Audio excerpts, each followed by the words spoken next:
Ion exchange. Ion exchange atau resin penukar ion dapat didefinisi sebagai senyawa hidrokarbon terpolimerisasi yang mengandung ikatan hubung silang atau cross-linking, serta gugusan-gugusan fungsional yang mempunyai ion-ion yang dapat dipertukarkan. Sebagai zat penukar ion, resin mempunyai karakteristik yang berguna dalam analisis kimia, antara lain kemampuan menggelembung, kapasitas penukaran, dan selektivitas penukaran. Penggunaannya dalam analisis kimia, misalnya untuk menghilangkan ion-ion pengganggu, memperbesar konsentrasi jumlah-jumlah ion renik, proses deionisasi air, memisahkan ion-ion logam dalam campuran dengan kromatografi penukar ion. Pada saat operasi dikontakkan dengan resin penukar ion, maka ion terlarut dalam air akan teresap ke resin penukar ion, dan resin akan melepaskan ion lain dalam kesetaraan ekuivalen. Dengan melihat kondisi tersebut, maka kita dapat mengatur jenis ion yang diikat dan dilepas. Selanjutnya ada resin berdasarkan gugus fungsional. Berdasarkan gugus fungsionalnya, resin dibagi menjadi dua, yaitu resin penukar kation dan resin penukar anion. Resin penukar kation adalah sebagai suatu polimer berbobot molekul tinggi yang terangkai silang yang mengandung gugus-gugus sulfonat, karboksilat, fenolat, dan sebagainya sebagai suatu bagian integral dari resin itu serta sejumlah kation yang ekuivalen. Selanjutnya ada resin penukar anion. Resin penukar anion adalah suatu polimer yang mengandung gugus-gugus amino sebagai bagian-bagian integral dari isi polimer itu dan sejumlah ekuivalen anion-anion seperti ion klorida, hidroksil, atau sulfat. Berikut ada reaksi resin. Resin pada kation yaitu CaSO4 ditambah ion H+ sama dengan H2SO4. Sedangkan pada resin anion adalah H2SO4 ditambah ion OH- sama dengan H2O. Selanjutnya adalah resin penukar ion. Resin penukar ion adalah suatu struktur polimer yang mengandung suatu gugus aktif yang terikat pada kerangka aorganik. Proses pembentukan resin terdiri dari dua tahap, yaitu pembentukan kerangka dan pembentukan gugus aktif. Umumnya untuk pembentukan kerangka biasa dipakai cross-linked polystyrene yang dibentuk dari tetesan cairan monomer yang disuspensikan dalam air. Dari proses tersebut diperoleh butiran yang keras, transparan, tidak berwarna, dan kedap air. Butiran-butiran ini belum memiliki sifat penukar ion. Tahap selanjutnya pembentukan gugus aktif pada butiran-butiran tersebut. Untuk resin penukar ion, proses absorpsi sebenarnya merupakan suatu reaksi kimia di mana suatu ion dibebaskan dari resin, sedangkan ion yang lain diabsorpsi.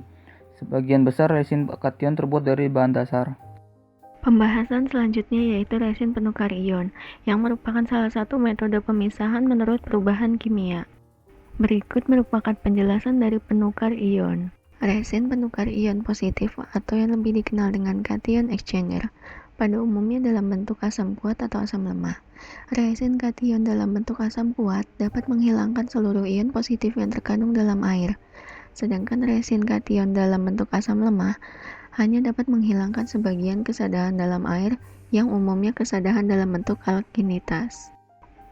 Untuk resin penukar ion positif dalam bentuk asam kuat, urutan jenis ion positif yang mempunyai afinitas terhadap resin penukar ion positif dimulai dari yang terbesar hingga yang terkecil, yaitu kalsium, magnesium, amonium, potasium, natrium, dan terakhir hidrogen.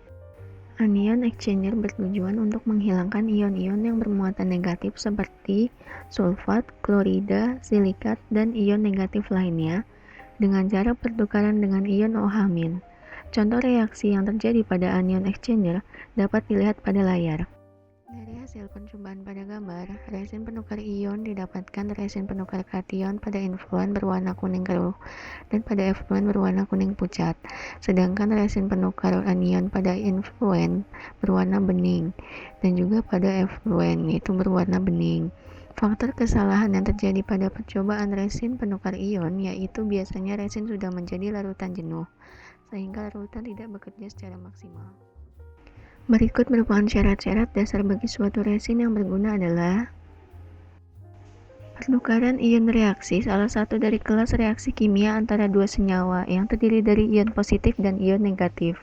Seperti zat ionik dilarutkan dalam air, ion-ion dibebaskan untuk batas yang cukup dari pembatasan yang menahan mereka dalam area kaku kristal, dan mereka bergerak dalam larutan dengan kebebasan relatif.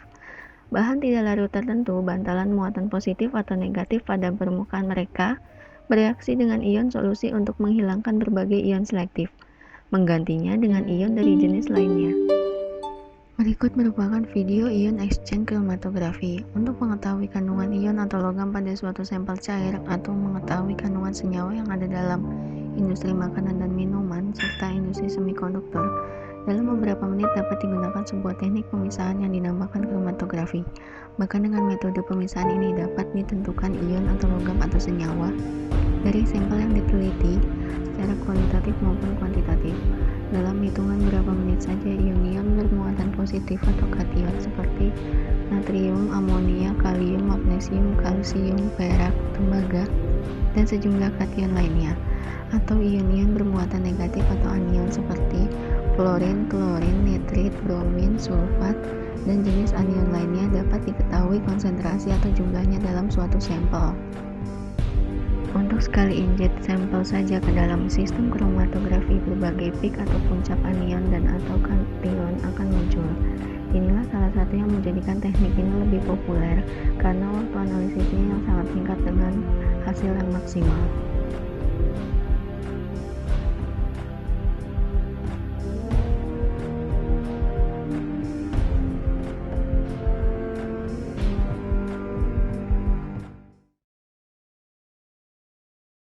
Masih pada pembahasan mekanisme pertukaran ion.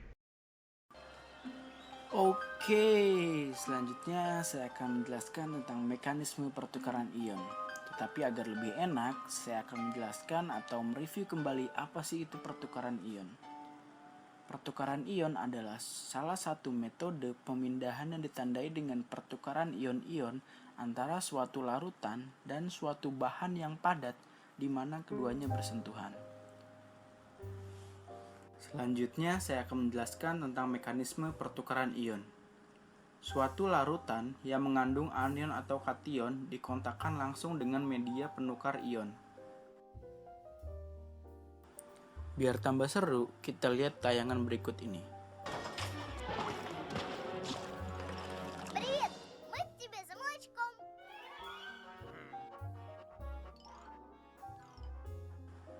Dimisalkan adalah noda kopi.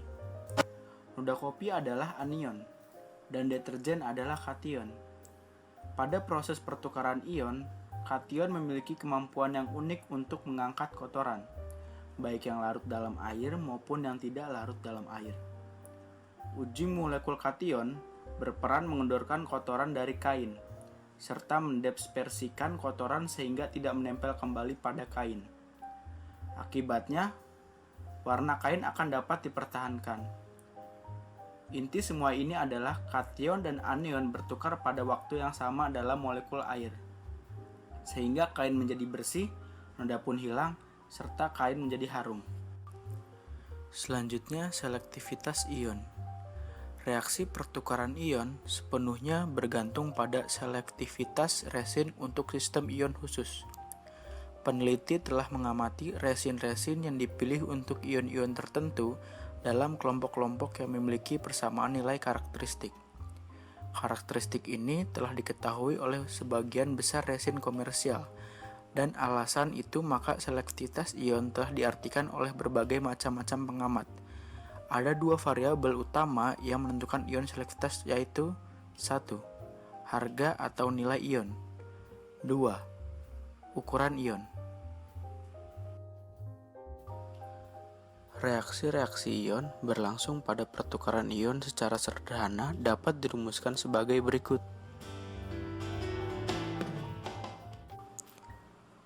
Adapun faktor-faktor yang dapat mempengaruhi proses pertukaran ion adalah sebagai berikut. Yang pertama adalah pH. Range pH efektif penukar ion untuk jenis kation asam kuat adalah 0 sampai dengan 14. Yang kedua adalah kecepatan aliran. Kecepatan aliran mempengaruhi proses pertukaran ion. Semakin cepat debit aliran yang ditetapkan dalam proses penukaran ion, semakin sedikit konsentrasi ion yang dapat dipertukarkan. Hal ini disebabkan waktu tinggal dan kontak antara air laut dengan resin semakin pendek.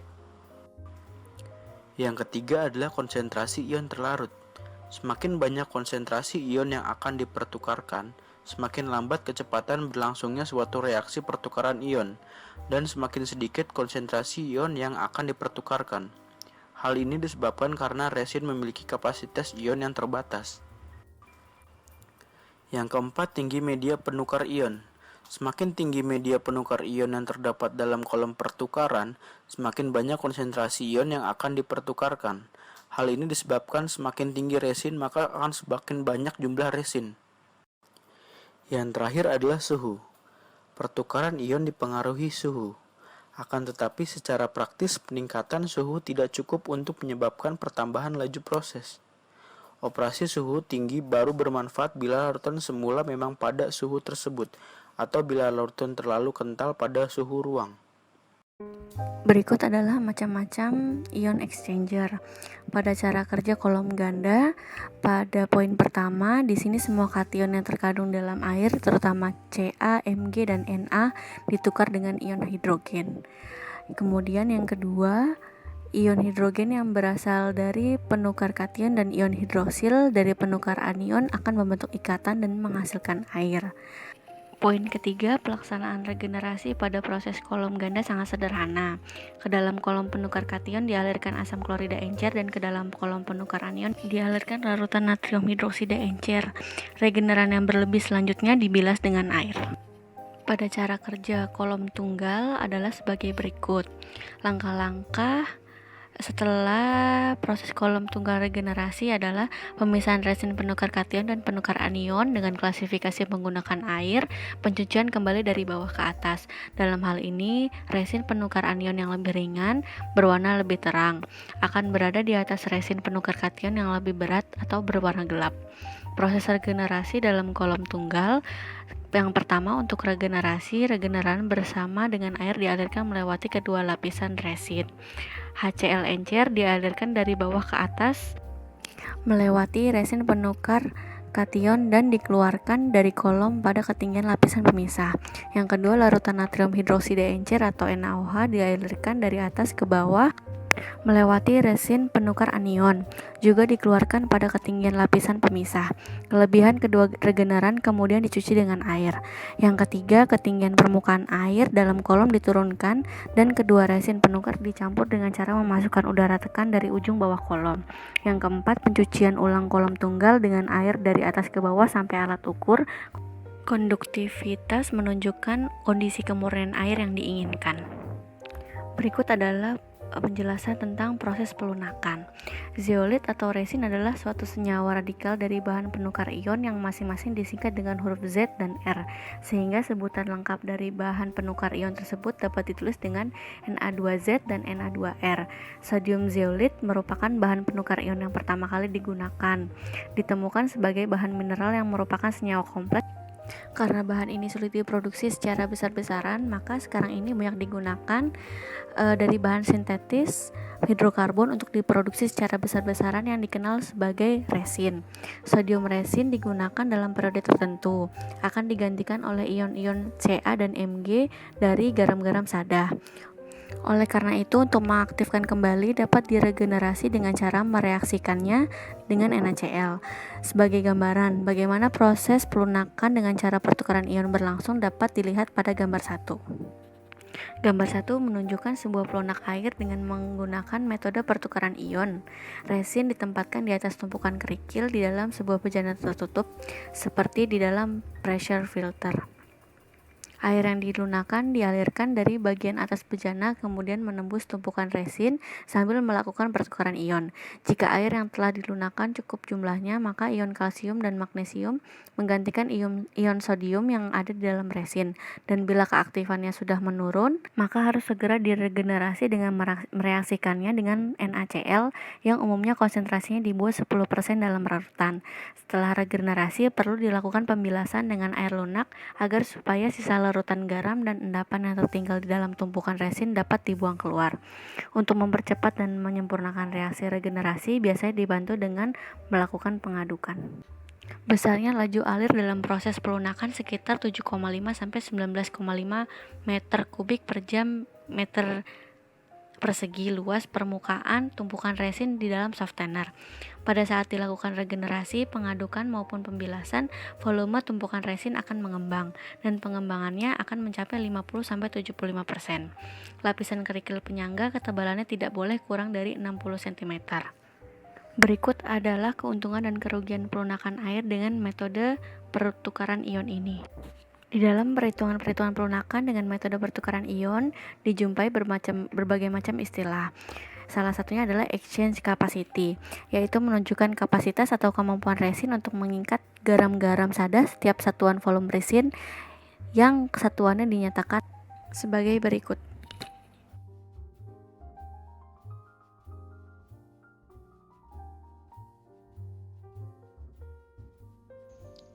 Sekarang saya akan menjelaskan tentang regeneration level dan regeneration efficiency.